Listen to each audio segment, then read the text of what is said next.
कहानी की शुरुआत में हमें न्यू मैक्सिको के एक सुनसान रेगिस्तान को दिखाया जाता है, जहां पे कुछ साइंटिस्ट न्यूक्लियर रेडिएशन पर रिसर्च कर रहे थे। इसी दौरान अचानक एक खून से लथपथ आदमी दौड़ता हुआ उनके पास आया और मदद की गुहार लगाने लगा। साइंटिस्ट कहानी हालात को समझ ही रहे थे कि तभी एक खतरनाक म्यूटेंट वहां आ गया और उन पर हमला कर दिया। उसने कुल्हाड़ी से सभी साइंटिस्टों को बेरहमी से मार डाला। हमले के बाद वो म्यूटेंट मरे हुए लोगों की लाशों को घसीटते हुए चुपचाप पहाड़ियों की तरफ ले गया। इसके बाद सीन एक सुनसान गैस स्टेशन पर शिफ्ट हुआ, जहां का मालिक अंदर सो रहा था। तब अचानक बाहर से कुछ अजीब आवाजें सुनाई दी, जिससे उसकी नींद टूट गई। वो तुरंत सतर्क हुआ और अपनी बंदूक लेकर बाहर निकल आया। बाहर आकर वह किसी को आवाज लगाते हुए रूबी पुकारता रहा और उसे ढूंढते हुए पास के सरकारी बंद इलाके की तरफ चला गया। कुछ देर बाद जब वो वापस गैस स्टेशन लौटा तो उसने देखा कि वहाँ एक बैग पड़ा हुआ था। बैग को देखते ही वह गुस्से में चिल्लाया, अब सब कुछ खत्म हो गया। अब मैं तुम्हारी मदद नहीं कर सकता। यह कहकर वो अंदर चला गया, लेकिन कुछ देर बाद वापस बाहर आया और बैग को उठाकर फिर से अंदर चला गया। अंदर जाकर जब उसने बैग खोला तो उसमें उसे एक कटा हुआ कान और कुछ कीमती चीजें मिली। उसी वक्त बाहर किसी के हॉर्न की आवाज आई। वह तुरंत बाहर गया और देखा कि एक परिवार ट्रिप पर निकला हुआ था। जब वे लोग गैस स्टेशन पर अपनी गाड़ी में पेट्रोल भरवा रहे थे तो गैस स्टेशन के मालिक ने उन्हें एक शॉर्टकट के बारे में बताया जो पहाड़ियों के बीच से जाता था। उन्होंने समय बचाने के लिए उसी रास्ते पर जाने का फैसला किया। कुछ देर बाद परिवार उस रास्ते पर पहुंच गया जिसे गैस स्टेशन के मालिक ने बताया था। तब एथेल ने मैप देखा, लेकिन उसमें यह रास्ता नहीं दिखा रहा था। उसी वक्त अचानक सड़क पर एक स्पाइक स्ट्रिप आ गया, जिससे गाड़ी के टायर फट गए। कार्टर का गाड़ी पर से नियंत्रण छूट गया और गाड़ी जाकर एक बड़े पत्थर से टकरा गई। टक्कर के बाद सभी लोग घबराकर गाड़ी से बाहर निकल आए। उसी दौरान उनके दोनों कुत्ते डरकर इधर-उधर भाग गए, जिन्हें पकड़ने के लिए बॉबी पहाड़ियों की तरफ दौड़ पड़ा। कार्टर गाड़ी की हालत जांच रहा था, लेकिन जल्दी ही उसे समझ आ गया कि गाड़ी अब चलने लायक नहीं रही। ऐसे में पूरे परिवार ने रात वहीं बिताने का फैसला किया। उसी वक्त बॉबी अपने दोनों कुत्तों के साथ लौट आया, लेकिन उसे यह एहसास नहीं हुआ कि कोई दूर से उसे चुपचाप देख रहा था। परिस्थिति को समझते हुए कार्टर ने फैसला किया कि अब मदद के लिए पैदल ही निकलना होगा। उसने तय किया कि वह वापस उसी गैस स्टेशन की ओर जाएगा, जबकि डग दूसरी दिशा से जाकर मदद ढूंढने की कोशिश करेगा। रवाना होने से पहले कार्टर ने एक बंदूक बॉबी को दी और एक अपने पास रख ली। इसके बाद कार्टर और डग अलग-अलग रास्तों पर निकल पड़े। थोड़ी देर बाद जब परिवार ट्रेलर के बाहर आराम कर रहा था, तब उनका कुत्ता अचानक जोर-जोर से भौंकने लगा। यह देखकर ब्रेंडा ने ट्रेलर का दरवाजा खोला और कुत्ता मौका मिलते ही वहां से भाग गया। बॉबी उसे पकड़ने के लिए तुरंत उसके पीछे दौड़ा और उसे ढूंढते-ढूंढते पहाड़ियों की तरफ काफी दूर निकल गया। तभी उसे कुत्ते की दर्द भरी चीख सुनाई दी। यह सुनकर वो चौकन्ना हो गया और पहाड़ की ओर देखने लगा। उसी वक्त उसे ऐसा लगा जैसे कोई उसके पीछे दौड़ रहा हो। वह रुककर पलटा, लेकिन वहां कोई नहीं था। थोड़ा आगे बढ़ने पर उसे जमीन पर खून के निशान दिखाई दिए। वो डरते हुए भी उन निशानों का पीछा करता रहा। कुछ दूर जाकर उसे अपना कुत्ता मृत मिला। वो भयानक दृश्य देखकर बॉबी बुरी तरह घबरा गया और वहां से भागने लगा, लेकिन भागते समय उसका पैर फिसल गया और वो एक गहरे गड्ढे में गिर पड़ा, जिससे वह बेहोश हो गया। उसी वक्त एक लड़की लाल कपड़े में वहां आई, जिसका नाम रूबी था। वो एक अजीब और विकृत दिखने वाली बच्ची थी। जैसे ही उसने उसके जख्म से बहता खून देखा, उसने ऊपर देखा। वहां उसका भाई मरे हुए कुत्ते का पैर खा रहा था। यह देखकर वह बच्ची हंसने लगी। दूसरी तरफ डग रेगिस्तान में चलते चलते एक सुनसान जगह पर पहुंच गया, जहां कई पुरानी गाड़ियां खड़ी थी। जब वो पास गया और ध्यान से देखा तो उसे समझ आया कि सारी गाड़ियां टूटी फूटी और खराब हालत में थी। उधर रात होते होते कार्टर गैस स्टेशन पहुंच गया। उसने वहां मालिक को ढूंढने की कोशिश की, लेकिन वहां कोई दिखाई नहीं दिया। फिर उसने गैस स्टेशन के एक कमरे में जाकर देखा, जहां एक बैग रखा था। बैग में एक कटा हुआ कान और कुछ अजीब सामान था, जिसे देख उसे सब कुछ संदिग्ध लगने लगा। फिर उसने अपनी बंदूक निकाल ली और धीरे-धीरे दूसरे कमरे में दाखिल हुआ। उस कमरे की दीवार पर कई अखबार की कटिंग्स चिपकी हुई थी। तब उसे पता चला कि यह इलाका कभी न्यूक्लियर टेस्टिंग साइट था और यहाँ माइनिंग का काम भी होता था। रेडिएशन के कारण कुछ लोग मारे गए, लेकिन कुछ लोग जिंदा बच गए। हालांकि उनका शरीर भयानक रूप से विकृत हो गया था। कुछ तस्वीरों में इन विकृत लोगों की झलक दिख रही थी। एक कटिंग में यह भी लिखा था कि इस इलाके में लोगों की रहस्यमयी गुमशुदगियां शुरू हो चुकी थी। यह सब देखकर कार्टर को हालात की गंभीरता का अंदाजा हो गया और उसने तुरंत अपने परिवार के पास लौटने का फैसला किया। जैसे ही उसने गाड़ी स्टार्ट की, हेडलाइट्स बाथरूम की ओर पड़ी। वहां उसे किसी के पैर दिखे। सावधानी से कार्टर बाथरूम की तरफ बढ़ा और दरवाजा खोला। अंदर गैस स्टेशन का मालिक बैठा था। वो शराब पी रहा था और उसके पास एक बंदूक रखी थी। मालिक ने खुद को उन सब घटनाओं का जिम्मेदार बताया और कहा,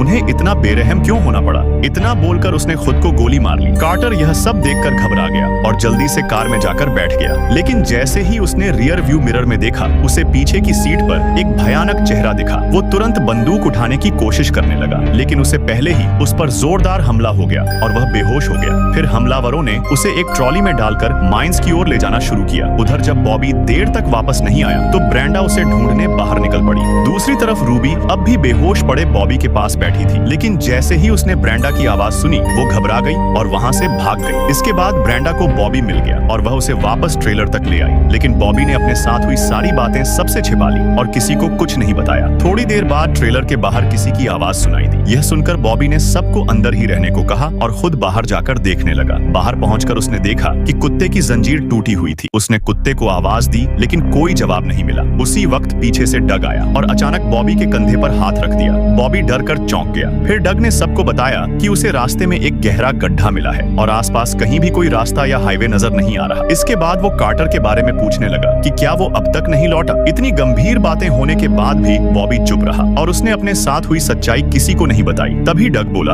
अगर कार्टर 12 बजे तक वापस नहीं आया तो हम उसे ढूंढने निकलेंगे। इसके बाद सभी लोग ट्रेलर के अंदर आ गए, लेकिन ट्रेलर में जगह कम होने की वजह से डग और लिन कार में जाकर सो गए। आधी रात हो चुकी थी और सब लोग गहरी नींद में थे, लेकिन बॉबी अब भी जाग रहा था। तभी उसे बाहर से कुत्ते के भौंकने की आवाजें सुनाई दी। वो तुरंत बाहर निकला और कुत्ते को पुकारते हुए उस दिशा में बढ़ गया जहाँ से आवाज आ रही थी। उसी दौरान ट्रेलर के अंदर एक म्यूटेंट घुस चुका था। ब्रेंडा ने हेडफोन लगाए हुए थे, इसलिए उसे किसी भी तरह की आवाजें सुनाई नहीं दी। उधर बॉबी एक चट्टान के पास पहुंचा। तभी वहां से अचानक किसी की अजीब हंसी सुनाई दी। यह सुनकर वह डर गया और घबराकर तेजी से ट्रेलर की ओर लौटने लगा। उसी वक्त ब्रेंडा की नींद खुली, लेकिन उससे पहले कि वो कुछ समझ पाती, म्यूटेंट ने उसके मुंह पर हाथ रख दिया। इधर बॉबी दौड़कर डग और लिन को जगाने की कोशिश करने लगा। जैसे ही डग और लिन उठे, बॉबी ने घबराकर उन्हें बताया कि वे इस जगह पर अकेले नहीं हैं। लेकिन लिन ने कहा कि ऐसी जगह पर कोई रह ही नहीं सकता। तब बॉबी ने उन्हें मरे हुए कुत्ते के बारे में बताया और कहा कि उसने पहले इस बारे में इसलिए नहीं बताया क्योंकि वह माँ को डराना नहीं चाहता था। तभी ट्रेलर के अंदर से अजीब सी आवाजें सुनाई दी। जब सब ट्रेलर के अंदर जाने ही वाले थे, तभी उस म्यूटेंट ने एक बटन दबा दिया। उसी वक्त एक पेड़ से बंधे कार्टर के नीचे आग लग गई और वह जिंदा जलने लगा। यह देखकर सब लोग कार्टर को बचाने के लिए उसकी तरफ दौड़ पड़े, लेकिन इसी बीच किसी को भी ट्रेलर के अंदर घुसते हुए उस खतरनाक म्यूटेंट का पता नहीं चला। डग आग बुझाने की कोशिश करता रहा, लेकिन कामयाब नहीं हो पाया। सबके सामने कार्टर दर्द से तड़पता रहा और जलकर मर गया।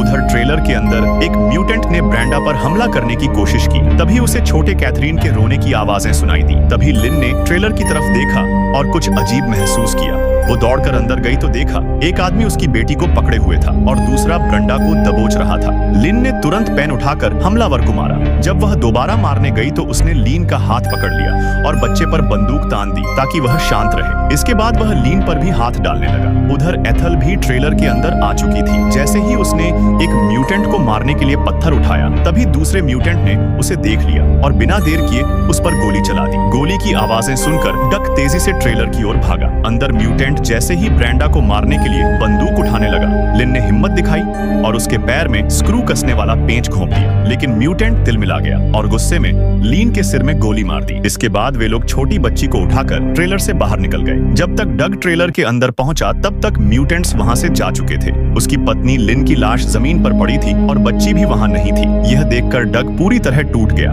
उधर एक म्यूटेंट दूर से यह सब देख रहा था। तभी उसके पीछे कुछ हिला, लेकिन उसने ध्यान नहीं दिया। अचानक परिवार का कुत्ता आया और उस म्यूटेंट को बेरहमी से मार डाला। इधर ट्रेलर के अंदर एथल अभी जिंदा थी, लेकिन उसकी हालत बहुत गंभीर थी। बॉबी ने जैसे ही अंदर का हाल देखा, वह गुस्से में आ गया और बोला कि अब हमें म्यूटेंट्स का पीछा करना चाहिए। लेकिन डग ने उसे रोकते हुए कहा कि बिना किसी योजना के ऐसा करना सही नहीं होगा। उसी वक्त उन्हें ट्रेलर के बाहर से कोई आवाज सुनाई दी। बॉबी ने तुरंत ट्रेलर के दरवाजे की तरफ कई गोलियां चला दी। फिर डग धीरे धीरे बाहर गया, यह देखने की वहां क्या है। बाहर जाकर उसने देखा कि एक म्यूटेंट मारा हुआ पड़ा था। डग ने उसके हाथ से वॉकी टॉकी उठा लिया। उसी वक्त उनका कुत्ता भी वापस लौट आया। अचानक वॉकी टॉकी से उसकी बच्ची के रोने की आवाज आने लगी। ये सुनते ही डग का खून खौल उठा। अब वो सिर्फ बदला लेना चाहता था। अगली सुबह डग अपने कुत्ते के साथ निकल पड़ा। कुत्ता उसे एक माइन तक ले गया जहाँ बहुत सारे म्यूटेंट्स की कब्रें बनी हुई थी। इसके बाद कुत्ता उसे खान के दूसरी ओर ले गया। वहाँ से डग ने दूर एक गांव को देखा जहाँ न्यूक्लियर टेस्टिंग के निशान साफ दिखाई दे रहे थे। उधर दूसरी तरफ ब्रेंडा और बॉबी ट्रेलर के पास म्यूटेंट्स को फंसाने के लिए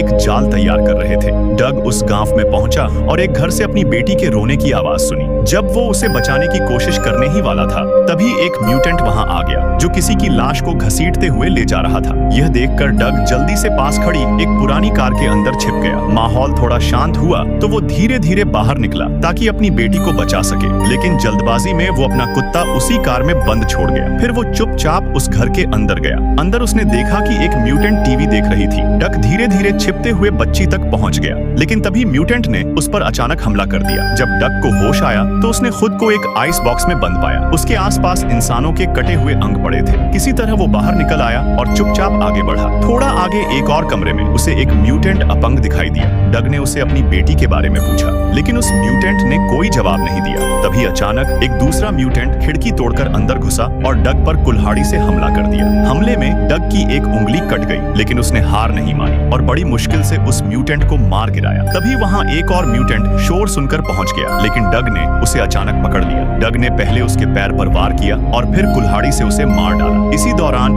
एक अपंग म्यूटेंट ने वॉकी टॉकी पर मैसेज भेजा कि डग की बेटी को मार दो, लेकिन जैसे ही वह पलटा, डग का कुत्ता उस पर टूट पड़ा और उसे वहीं मार डाला। इसके बाद डग एक एक घर जाकर कैथरीन को ढूंढने लगा। उसे वहां कई अजीब और विकृत बच्चे दिखाई दिए, लेकिन उसकी बेटी कहीं नहीं मिली। उधर जब एक म्यूटेंट बच्ची को मारने पहुंचा तो उसने देखा कि वहां बच्ची नहीं थी, बल्कि एक सुअर का बच्चा रखा था। असल में रूबी, जो म्यूटेंट्स में से थी, बच्ची को लेकर वहां से भाग चुकी थी। उसी वक्त पहाड़ी के ऊपर से डग को अपनी बेटी के रोने की आवाज सुनाई दी। यह देख डग बिना समय गवाए उनके पीछे दौड़ पड़ा। दूसरी तरफ बॉबी और ब्रेंडा को पता चला कि एक म्यूटेंट उनके पिता की लाश को खा रहा था। जब उन्होंने उसे देखा तो वह गुस्से में आकर उन पर हमला करने दौड़ा, लेकिन बॉबी और ब्रेंडा ने पहले से एक जाल तैयार कर रखा था। जैसे ही उस म्यूटेंट ने ट्रेलर का दरवाजा खोला, ट्रेलर में जोरदार धमाका हुआ और वो मारा गया। उधर डग लगातार रूबी का पीछा करता रहा। थोड़ी देर बाद वो उसके पास पहुंचा। रूबी ने कैथरीन को डग को सौंपने की कोशिश की, लेकिन तभी एक और खतरनाक म्यूटेंट वहां आ गया और डग पर हमला कर दिया।